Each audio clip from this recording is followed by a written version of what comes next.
Hello दोस्तों, ready हो एक ऐसी ऑसम जर्नी के लिए जो सवालों से शुरू होती है और सरप्राइजेस पे खत्म।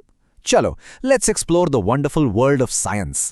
ओके, सो सबसे पहला सबसे इंपॉर्टेंट सवाल, आखिर ये साइंस है क्या? आई नो आप सोच रहे होंगे कोई बोरिंग सी टेक्स्ट बुक वाली डेफिनेशन आने वाली है, राइट? नोप, बिल्कुल नहीं। इसका जवाब एक्चुअली आपकी सोच से कहीं ज्यादा कूल और एक्साइटिंग है। तो साइंस क्या है? एक सिंपल तरीके से सोचो, इट्स लाइक अ जायंट कभी न खत्म होने वाला जिगजॉ पजल। सीरियसली, हर नई चीज जो हम डिस्कवर करते हैं वो उस पजल का एक नया पीस है। साइंस का मतलब सब कुछ जान लेना नहीं है।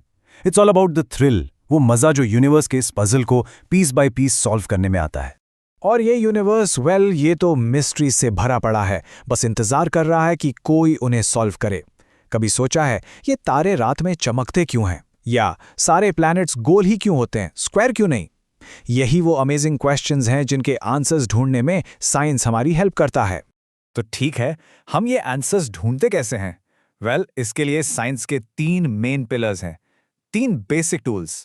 चलिए इन्हें एक एक करके समझते हैं। ये रहे वो 3 पिलर्स। नंबर 1 इज ऑब्जर्विंग, मतलब बस अपने आसपास की दुनिया को ध्यान से देखना, नोटिस करना कि अरे ये पौधा हमेशा लाइट की तरफ ही क्यों ग्रो करता है। नंबर 2 इज थिंकिंग, ये है क्यों और कैसे वाला पार्ट, सवाल पूछना, जैसे ये बॉल हवा में छोड़ने पर हमेशा नीचे ही क्यों गिरती है, ऊपर क्यों नहीं जाती। एंड नंबर 3 एक्सप्लोरिंग, ये है फन पार्ट, अपने आइडियाज को टेस्ट करना और खुद अपने आंसर्स ढूंढना। और पता है सबसे बेस्ट बात क्या है? साइंटिस्ट बनने के लिए आपको किसी फैंसी लैब कोट या बड़े बड़े इक्विपमेंट की जरूरत नहीं है। नोप, आपको बस ये 3 टूल्स चाहिए, ऑब्जर्विंग, थिंकिंग एंड एक्सप्लोरिंग। और गेस व्हाट, ये आपके पास पहले से ही हैं। साइंस हर किसी के लिए है। ओके, अब इन टूल्स को यूज करने का एक सुपर पावरफुल तरीका देखते हैं। इसे कहते हैं द साइंटिफिक मेथड। सोचो, ये डिस्कवरी के लिए एक स्टेप बाय स्टेप रेसिपी है। चलो एक सिंपल सा एवरीडे एग्जांपल लेते हैं। इमेजिन करो आप कुछ इंपॉर्टेंट लिख रहे हो और अचानक से आपका पेन चलना बंद हो जाता है। Happens to all of us, right? अब आप क्या करोगे? सोचो, आपने अभी अभी बिना रियलाइज किए एक साइंटिफिक मेथड यूज किया। देखो कैसे। स्टेप 1 ऑब्जर्वेशन, आपने नोटिस किया कि पेन से लिखा नहीं जा रहा। स्टेप 2 हाइपोथेसिस, आपने एक गेस किया, आई थिंक इसकी इंक खत्म हो गई है। स्टेप 3 एक्सपेरिमेंट, आपने पेन खोला, रीफिल को चेक किया। स्टेप 4 एनालिसिस, आपने देखा कि हाँ, रीफिल तो सच में खाली है। And step 5 conclusion, the pen stopped working क्योंकि उसकी इंक खत्म हो गई थी। See, you are a natural scientist.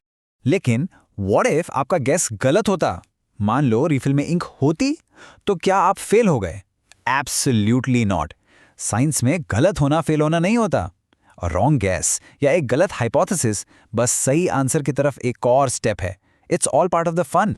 तो अब हमने कैसे काम होता है ये तो सीख लिया है। अब चलो देखते हैं कि साइंस कहां कहां है। और इसका सिंपल सा 1 वर्ड आंसर है हर जगह। गरम से गरम रेगिस्तान से लेकर ठंडे ठंडे बर्फ से ढके पहाड़ों तक, अर्थ साइंस हमें समझाता है कि हमारा प्लैनेट इतना डाइवर्स क्यों है और ये सारी अमेजिंग जगहें काम कैसे करती हैं। और सिर्फ जमीन पर ही नहीं, समुंदर की गहराइयों से लेकर सुंदर सैंडी कोस्ट्स तक, साइंस हमें बताता है कि लाइफ यानी जीवन कितने इनक्रेडिबल तरीकों से हर एनवायरनमेंट में खुद को अडैप्ट कर लेता है। It's amazing. अच्छा, एक और सवाल, कभी सोचा है बारिश कैसे होती है? आसमान से पानी कैसे गिरता है? ये कोई मैजिक नहीं है। It's actually a part of a giant never ending process जिसे हम कहते हैं द वाटर साइकिल। चलो पानी की इस अमेजिंग जर्नी को देखते हैं स्टेप बाय स्टेप। तो सबसे पहले आता है इवेपोरेशन। सूरज की गर्मी जब समुद्र, नदियों और लेक्स के पानी पर पड़ती है तो वो लिक्विड पानी एक इनविजिबल गैस में बदल जाता है। इस गैस को हम कहते हैं वाटर वेपर। ओके, सो दूसरा स्टेप है कंडेंसेशन। ये वाटर वेपर जो हल्का होता है ऊपर आसमान में उठता है और ऊपर जाकर जब वो ठंडा होता है तो वापस पानी की छोटी छोटी टाइनी लिक्विड ड्रॉपलेट्स में बदल जाता है। और जब ऐसी लाखों करोड़ों बूंदें एक साथ आती हैं तो बन जाते हैं बादल। और आखिरी स्टेप प्रेसिपिटेशन। जब बादल में ये पानी की बूंदें इतनी ज्यादा और भारी हो जाती हैं कि हवा उन्हें और होल्ड नहीं कर पाती तो वो बारिश या बर्फ बनकर जमीन पर वापस आ जाती हैं। And just like that the cycle starts all over again. Cool, right? तो हमने साइंस के मेथड को समझा, उसकी अमेजिंग दुनिया को देखा, लेकिन इन सब में सबसे जरूरी बात क्या है? सबसे ज़रूरी बात का आपसे क्या कनेक्शन है? The connection is simple. आप खुद एक साइंटिस्ट हैं। सीरियसली, जब आप किचन में कुछ नया कुक करते हो, अपना टूटा हुआ खिलौना अपने आप से फिक्स करने की कोशिश करते हो, या बस एक छोटे से पौधे को धीरे धीरे बड़ा होता हुआ देखते हो, you are observing, you are thinking and you are exploring. You are doing science. So हमेशा ये बात याद रखना, आपकी क्यूरियोसिटी, आपकी जिज्ञासा, वो ऐसा क्यों होता है वाली फीलिंग, वही आपकी असली सुपर पावर है। यही वो चीज़ है जो आपको नए सवाल पूछने और उनके आंसर्स ढूंढने की ताकत देती है। तो इस एक्सप्लेनर के एंड में मैं आपके लिए बस एक सवाल छोड़कर जा रहा हूं। अपने आसपास देखो, थोड़ा सोचो और खुद से पूछो, तो आज आप क्या डिस्कवर करेंगे?